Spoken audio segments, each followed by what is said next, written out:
अस्सलाम वालेकुम व्यूअर्स, आज मैं आप लोगों के लिए लेकर आई हूँ Eid special chicken paratha roll की रेसिपी। आप इसे ईद में ज़रूर ट्राई कीजिएगा। बहुत ही आसान और टेस्टी रेसिपी है और साथ ही मैं आपको चटनी बनाना भी सिखाऊंगी।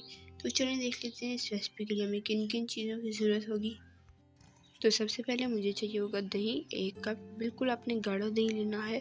और नमक चाहिए है 1.5 टीस्पून, पीसी लाल मिर्चें चाहिए हैं 2 टीस्पून, पीसी हल्दी चाहिए है 1/2 टीस्पून और पिसा धनिया चाहिए है 1.5 टीस्पून, भुना कुटा जीरा चाहिए है 1.5 टीस्पून, कुटी हुई लाल मिर्चें चाहिए हैं 1/2 टीस्पून और लेमन जूस चाहिए है 2 टेबलस्पून।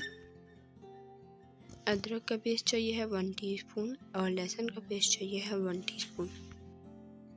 तो अब एक बाउल में तमाम मसाले शामिल करेंगे। सबसे पहले इसमें जाएगा दही आपने गाढ़ा ही लेना है तभी मैरिनेशन आपकी अच्छी हो पाएगी।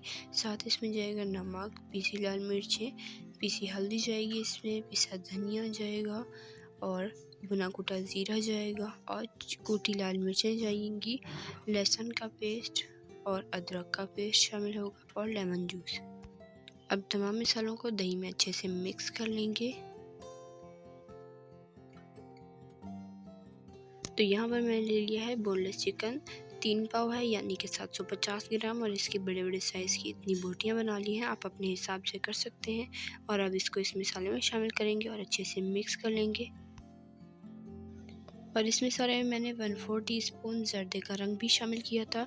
इसकी वीडियो मैं शूट नहीं कर पाई, लेकिन मैंने इसमें बस 1/4 टीस्पून जर्दे का कलर शामिल किया। और अब इन तमाम मसालों को अच्छे से मिक्स कर लिया है। अब इसे मैरिनेट होने के लिए ओवरनाइट रख देंगे। अगर आपके पास कम टाइम है तो आप कम से कम इसे 3 से 4 घंटे ज़रूर रखें फ्रिज में। तो अब धनिया पुदीने की चटनी बना लेते हैं। तो यहाँ पर मैंने एक ग्राइंडर जार में पुदीना ले लिया, 1/2 कप और हरी मिर्ची ले ली हैं 5 से 6 अदद, नमक ले लिया है 1/2 टीस्पून और भुना कुटा ज़ीरा 1/2 टीस्पून और हरा धनिया 1 कप मैंने इसमें शामिल किया है। और इसमें साथ ही मैं शामिल करूँगी दही, बिल्कुल थिक है 2 टेबलस्पून। आप पानी इसमें बिल्कुल नहीं शामिल कीजिएगा तो आपकी चटनी यकीन करें बहुत ही मज़ेदार बनेगी। तो ये तमाम मसाला पिस चुका है। अब यहाँ देख सकते हैं इस तरीके से होना चाहिए।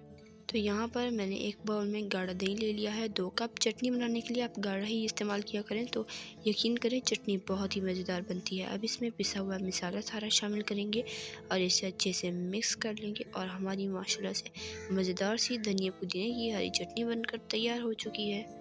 और अब मैं इसमें प्रिजर्वेटिव के तौर पर लेमन जूस डालूंगी 1 टेबलस्पून, ताकि आप इसे 1 महीने के लिए फ्रिज में स्टोर करके आसानी से रख सकें। तो ये हमारी चटनी तैयार हो चुकी है।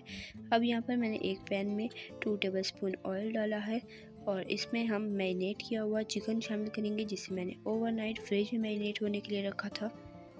ये इसमें शामिल करेंगे और मीडियम टू लो फ्लेम पर ढककर 5 मिनट पकने देंगे, जब तक कि चिकन अपना पानी छोड़ नहीं देता। तो अब चिकन को पकते हुए तकरीबन 5 मिनट हो चुके हैं और चिकन और दही ने काफ़ी ज़्यादा पानी छोड़ दिया है। अब इसी पानी में चिकन को 80% गला लेंगे मीडियम फ्लेम पर। अब चिकन 80% गल चुका है और फ्लेम मैंने हाई कर दी है और हाई फ्लेम पर इसे भूनेंगे जब तक कि इसका पानी ड्राई नहीं हो जाता और चिकन भी हमारा फुल डन हो जाएगा भूनने तक। और आपसे रिक्वेस्ट है, अगर आपने मेरे चैनल को अभी तक सब्सक्राइब नहीं किया तो अभी सब्सक्राइब कर दें और साथ मौजूद बेल आइकन को ज़रूर प्रेस करें, ताकि आपको इस तरह की मज़ेदार और आसान सी रेसिपी सबसे पहले फ्री में देखने को मिल सके। और वीडियो पसंद आई है तो लाइक कर दें और ज़्यादा से ज़्यादा शेयर करें फ्रेंड एंड फैमिली मेम्बर्स के साथ। और कमेंट में मुझे ज़रूर बताया करें कि आपको मेरी रेसिपीज़ कैसी लगती हैं। तो चिकन को हाई फ्लेम पर पकते हुए 4 से 5 मिनट हो चुके हैं और हमारा चिकन बिल्कुल अच्छे से भुना जा चुका है। आपने इसको बहुत ज़्यादा ओवर नहीं भूनना कि इसका बिल्कुल पानी ड्राई हो जाए, बल्कि हल्की हल्की सी नमी रहने देनी है। ये आप देख सकते हैं ना, इसमें बहुत ज़्यादा पानी है और ना बिल्कुल ड्राई है। हल्की हल्की नमी होगी तो इससे फ्लेवर बहुत ज़्यादा इन्हेंस हो जाता है और मज़ेदार हो जाता है। ठीक है, तो चलें अब हम यहाँ पर सैलेड तैयार कर लेते हैं। यहाँ पर मैंने एक बाउल में ले लिए हैं अनियन रिंग्स 1 कप और अनियन को मैंने अच्छे से धो लिया है ताकि इसमें कड़वाहट ना रहे। और लेमन जूस ले लिया है 1 टीस्पून और इसमें डालेंगे फ्रेश हरा धनिया 3 से 4 टेबलस्पून या हस्बे ज़रूरत जितना आपको पसंद हो। और इनको अच्छे से मिक्स कर लेंगे और हमारा सैलेड तैयार हो चुका है। मुझे पराठा रोल में सिंपल सैलेड ही पसंद है। अगर आपको कोई और वेजिटेबल पसंद है तो आप अपनी मर्ज़ी के मुताबिक इसमें डाल सकते हैं।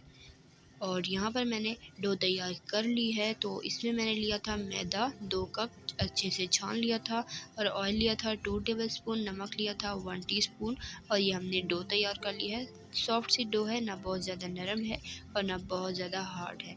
अब हाथों पर हल्का सा ऑयल लगाएंगे और इसके हम दरमियाने साइज़ के पेड़े बना लेंगे। जितने आपको रोल पराठे पसंद हों, बड़ा पेड़ा बना लें, आप छोटा बना लें, जितना आपको पसंद हो। मैं दरमियाने साइज़ के पेड़े बना रही हूँ, और अभी इसे हाथ की मदद से इस तरीके से फैला लेंगे और रोलिंग पिन की मदद से बेल लेंगे। तो रोटी बेली जा चुकी है। अब इस पर अच्छा खासा आपने ऑयल लगाना है। ऑयल से पराठे हमारे मज़ेदार बनते हैं। अगर आप चाहें तो घी भी लगा सकते हैं, लेकिन उससे हमारे पराठे क्रिस्पी नहीं बनेंगे, ठीक है ना। तो ये आपकी अपनी मर्ज़ी है, लेकिन मैं इसमें ऑयल ही लगाऊंगी। और इस तरीके से हम इसके पेड़े बना लेंगे। पहले एक साइड फोल्ड करेंगे और फिर दूसरी साइड, और ये आप देख लें, बहुत ही आसान तरीके से हमारे ये पेड़े बनकर तैयार हो जाते हैं। हर किसी का पेड़े बनाने का अंदाज़ जो है वो डिफरेंट होता है। आप जिस तरीके से बनाते हैं आप बना लें, लेकिन ये तरीका भी बहुत ही आसान है। तो आप इस तरीके से भी एक बार ज़रूर ट्राई कीजिएगा। इसी तरीके से मैं तमाम पेड़े बना लूँगी। और अब एक पेड़ा लेंगे और इसे हाथ की मदद से इस तरीके से फैला लेंगे और फिर रोलिंग पिन की मदद से बेल लेंगे। अब आपने बिल्कुल पतली रोटी बेलनी है। अगर आप मोटी बेलेंगे तो आपके पराठे क्रिस्पी और पतले नहीं बनेंगे। जितनी पतली रोटी होगी उतने ही अच्छे आपके पराठे बनेंगे। यहाँ पर अब एक मैंने नॉन स्टिक पैन ले लिया है। आप अपनी मर्ज़ी के हिसाब से जो आपके पास पैन हो आप वो ले लें, और इसमें ऑयल जो है वो ग्रीस कर लेंगे। 2 टेबलस्पून के जितना ऑयल लिया है मैंने, और अब इस पर रोटी डाल देंगे और मीडियम फ्लेम पर पकाएंगे। हाई फ्लेम पर पकाएंगे तो हमारे पराठे क्रिस्पी भी नहीं बनेंगे और जल जाएंगे, ठीक है। आपने इन्हें अंदर तक पकने देना है मीडियम टू लो फ्लेम पर। और ये देखें, ये एक साइड पे पक चुके हैं। अब एक साइड पर हम ऑयल लगाएंगे, और ऑयल जो है वो 2 टेबलस्पून या अपनी मर्ज़ी के हिसाब से आप लगा लें। और अब इसकी साइड चेंज कर देंगे और इसे इस तरीके से घुमाते हुए पकाएंगे ताकि हर तरफ से ये अच्छे से पके। अगर आपको ऑयल कम लगता है तो आप थोड़ा और डाल सकते हैं। बिल्कुल अच्छे अच्छे आपने पराठे बनाने हैं। तो ये देखें, ऑयल मेरा भी अच्छा खासा है और पराठे भी हर तरफ से अच्छे से पक रहे हैं। बस याद रखें कि फ्लेम आपकी मीडियम होनी चाहिए है। तो ये हमारा मज़ेदार सा पराठा बनकर तैयार हो चुका है। इसी तरीके से मैं तमाम पराठे बना लूँगी। तो ये देखें, दोनों तरफ से अच्छे से पक चुका है। अब यहाँ पर इसको हल्का सा ठंडा होने देंगे। बिल्कुल गरम गरम पर हम नहीं लगाएंगे चटनी। और थोड़ा सा ये ठंडा हुआ है तो इस पर मैंने चटनी लगा ली है। अपनी मर्ज़ी के हिसाब से जितनी चटनी आपको पसंद हो आप उतनी लगा सकते हैं। तो मैंने अच्छे से चटनी लगा दी है पूरी रोटी पर फैलाकर। और अब इस पर अब मैं चिकन शामिल करूँगी। चिकन भी आप अपनी मर्ज़ी के हिसाब से डाल सकते हैं। मैं अच्छा खासा शामिल करूँगी, तभी इसका फ्लेवर बहुत मज़ेदार हो जाएगा, ठीक है। अब इसमें सैलेड डालेंगे, ये आप अपनी मर्ज़ी के हिसाब से डालें। और ऊपर से एक बार फिर एक चटनी की लेयर लगाएंगे। तो ये देखिए, गाढ़ा दही इस्तेमाल करने की वजह से हमारी चटनी कितनी थिक है और कितनी यमी है। तो अब इसे रोल कर लेंगे और टूथपिक की मदद से इसे सिक्योर कर लेंगे। और ये देखिए, हमारा रोल पराठा बनकर तैयार हो चुका है। इसी तरीके से मैंने तमाम रोल पराठे बना लिए हैं। बहुत ही आसान रेसिपी है, आप इसे ज़रूर ट्राई कीजिएगा ईद में भी और वैसे भी जब आपका दिल चाहे। झटपट बनाएं, इंजॉय करें और मुझे अपना फीडबैक देना ना भूलें, ठीक है। आप इसी चटनी के साथ इसे सर्व कर सकते हैं और इंजॉय कर सकते हैं। और आपसे रिक्वेस्ट है, अगर आपने मेरे चैनल को अभी तक सब्सक्राइब नहीं किया तो अभी सब्सक्राइब करें और साथ मौजूद बेल आइकन को ज़रूर प्रेस करें, ताकि आपको इसी तरह की आसान और मज़ेदार सी रेसिपी सबसे पहले फ्री में देखने को मिल सके। और वीडियो पसंद आई है तो लाइक कर दें और ज़्यादा से ज़्यादा शेयर करें। तो जल्द मिलेंगे नेक्स्ट वीडियो में, तब तक के लिए अल्लाह हाफ़िज़। अपना रखिएगा बहुत सारा ख्याल और दुआ में याद रखिएगा और रेसिपी ज़रूर ट्राई कीजिएगा।